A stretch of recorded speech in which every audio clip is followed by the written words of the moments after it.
जय श्री कृष्णा। नमस्कार, आदाब, सत श्री अकाल, वंदे मातरम। आप सभी का हमारे यूट्यूब चैनल सत्युगारम में बहुत बहुत स्वागत है। और जैसा कि आप देख सकते हो, अभी जंतर मंतर से हम आ रहे हैं और जो एमबीबीएस जो परीक्षार्थी हैं उनका आज धरना था 3 अगस्त 2026 को। तो उसको लेकर डॉक्टर साहब भी हैं। डॉक्टर साहब किधर चले गए? अच्छा, तो मतलब क्या रहा आज का आपका? सर, प्रोटेस्ट बहुत अच्छा था। सभी लोगों ने बहुत अच्छी पॉजिटिविटी दिखाई भी। सारे लोग तकरीबन 1500 के करीब लोग गैदर भी हुए। पुलिस ने 2-3 बार हमें वार्निंग भी दी, डिटेन करने के लिए कोशिश भी की। लेकिन उसी बीच में हमें एनबी, जहाँ नेशनल बोर्ड ऑफ एग्जामिनेशन है, वहाँ से एक कॉल आ गई थी कि आप लोग आ जाइए, अपनी बात रखते हैं। अभी उन्होंने हमें बुलाया है, हमारी कमेटी मेंबर गए थे। कमेटी मेंबर ने उनसे बात की है और बात करने के बावजूद उन्होंने 2 हफ्ते का समय लिया है। कुछ पॉइंट्स हैं जिस पे वो ऑलमोस्ट एग्री हो गए हैं। उन्होंने कहा है कि अभी जो आपकी प्रॉब्लम्स हैं, हम उसको एनालिटिक करेंगे। हम कमेटी में बैठ के हम लोग हर चीज़ का एक समय लेके उसका ऑडिट करेंगे। ऑडिट करने के बाद में हम जो भी पॉजिटिबल चीज़ें हैं जो आपके डॉक्टर्स के लिए हम कर सकते हैं, पासिंग रेशियो को बढ़ा सकते हैं, वो उसमें हम करने की कोशिश करेंगे। डराने की भी कोशिश की गई थी आज? डराने की कोशिश की गई 2-3 बार। मुझे वहाँ पे एसीपी ने और एसएचओ ने मेरे को बुलाया भी, कहा भी कि आपको एफआईआर हो जाएगी। मैंने कहा कि सर, एफआईआर से मुझे डर नहीं लगता। मुझे क्या करोगे ज़्यादा? थाने में बंद कर सकते हो, ना मार सकते हो, ना पीट सकते हो। जमानत में करा लूँगा अपने। टोटल शोषण का हिसाब है। कोई आंदोलन कोई खड़ा ना हो किसी का भी आंदोलन तो आज उनकी तरफ से तो करने ही नहीं दिया जाना था। 4 बजे उन्होंने हमारे जनरेटर वगैरह बंद करके इलेक्ट्रिसिटी वगैरह बंद करवा दी थी। और 4 बजे के बाद में हमें प्रोटेस्ट करने के लिए लगातार वार्निंग दी गई। 2 बार मुझे अंदर बुलाया भी, 2 बार मेरे को धमकाया भी।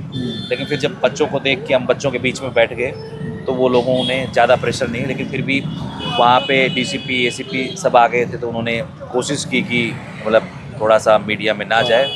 लेकिन शोषण तो आप ये समझ लीजिए कि आपको धरना देना है इस देश में, और आपको अगर अपनी बातें रखनी है तो आप इस देश में अपनी बातें नहीं रख पाओगे। अब ऐसा हो गया है। सॉल्यूशन एक ही है भाइयों। और डॉक्टर साहब, मैं आपसे भी कह रहा हूँ, सत्ता परिवर्तन नहीं, व्यवस्था परिवर्तन है। अंग्रेजों की बनाई हुई व्यवस्था को बदलना पड़ेगा, इस सिस्टम को, इस तंत्र को बदलना पड़ेगा। केवल सभी का सॉल्यूशन एक ही है, इसके अलावा और कोई सॉल्यूशन है नहीं। और हमारे भारतीय किसान यूनियन लाल बहादुर शास्त्री के राष्ट्र अध्यक्ष जी हैं। अध्यक्ष जी, आप कुछ कहना चाहें? आज जो ये हमारे डॉक्टर्स लोग जो एमबीबीएस विदेश से करके आए हैं, उनका एक ही आंदोलन था, क्योंकि एक एग्ज़ाम उन लोगों को इंडिया में आकर पास करना पड़ता है। लेकिन उस एग्ज़ाम को इतना हार्ड बना दिया है कि वो समझ से बाहर है, और जानबूझकर कुछ ऐसा लगाया जा रहा है कि उनको क्वालिफाई किया जा रहा है। ये गलत है।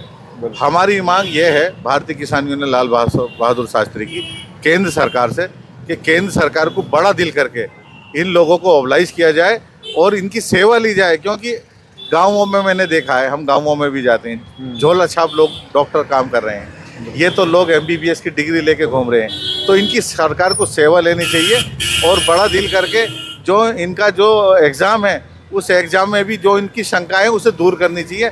इनकी जो ऑर्डर शीट वगैरह है, जो इनका आंसर शीट है, वो भी इन्हें मिलनी चाहिए, जिससे ये आकलन ये तो करें कि हमारी गलती कहाँ है। बिल्कुल। जब इनको यही ना पता होगा कमियाँ कहाँ हैं, तो ये तो इसमें तो गड़बड़ भी हो सकता है।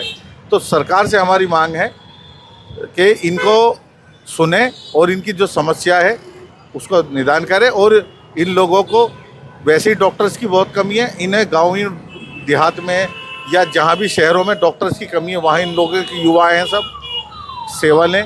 घर बैठने से कोई फ़ायदा नहीं होगा। और ऐसा सरकार से मेरी अपील है, बार बार कोई ना कोई इशू ऐसा आ जाता है कि सरकार के खिलाफ लोगों को अपना गांधीवादी तरीके से धरना पे, प्रदर्शन पे, इस तरह से उतरना पड़ता है। तो मैं सरकार से ये मांग करना चाहता हूँ कि कोई ऐसा आगे को मौका ना आए जो लोगों को मजबूर होकर सड़कों पर उतरना पड़ता है। सड़क पर तभी आता है इंसान जब वो मजबूर हो जाता है।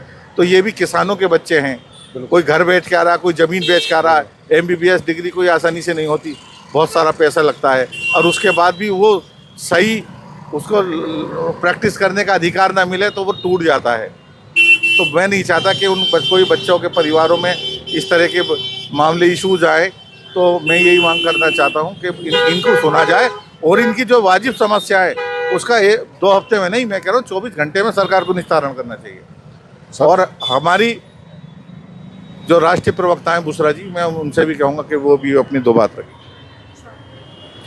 देखिए, सबसे पहले तो गवर्नमेंट को ये चीज़ें समझना बहुत ज़रूरी है, क्योंकि छात्राएं देश की भविष्य है और उनके भविष्य के साथ जो इस तरीके से चीज़ें हो रही है बहुत गलत है। कई बच्चों ने सुसाइड किया है, उनके पास काफ़ी ड्रीम्स रहे होंगे जिन्होंने वो चीज़ें नहीं उनको मिला।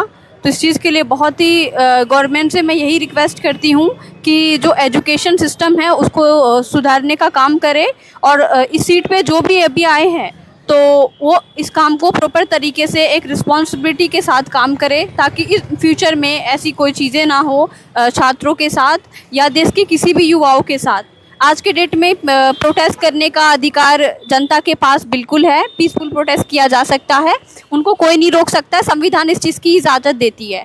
तो इस देश में अपनी अपनी बात रखने का सबको अधिकार है। अगर पुलिस इस तरीके से डिटेन करती है या गवर्नमेंट के कहने पे करती है तो ये बहुत ही गलत है, ये चीज़ें नहीं होनी चाहिए। आप युवाओं की आवाज़ को दबा नहीं सकते हो, क्योंकि युवाएं जितने भी आप जग चुके हैं वो उन्हें भी पता लग चुका है कि गलतियाँ कहाँ से हो रही है, फॉल्ट कहाँ से हो रही है।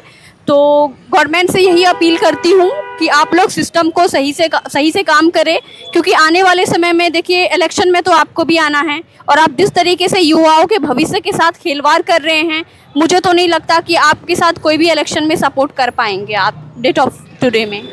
तो इसलिए मेरा एक ही अपील है, जो भी है इस पोस्ट पे उस तरीके से काम करे, जिस यूनिवर्सिटी है, जिस भी बोर्ड है, वहाँ पे पूरा ध्यान रखा जाए, स्टूडेंट के साथ कोई पेपर लीक का मामला ना हो और स्टूडेंट जो मेहनत करके आ रहे हैं तो उनको उसमें पूरी रिजल्ट मिलनी चाहिए, मैं यही कहती हूँ। और इसमें हम सबको एकता के साथ काम करना होगा, हम सबको मिलके काम करना होगा। हमारी जो टीम है लाल बहादुर शास्त्री भारतीय किसान यूनियन, तो इस चीज़ पे हम लोग काम कर रहे हैं, हर एक सॉल्यूशन पे काम करेंगे मिल करके आने वाले समय में इंशाल्लाह। बहुत किया हुआ है अभी भी, ठीक है।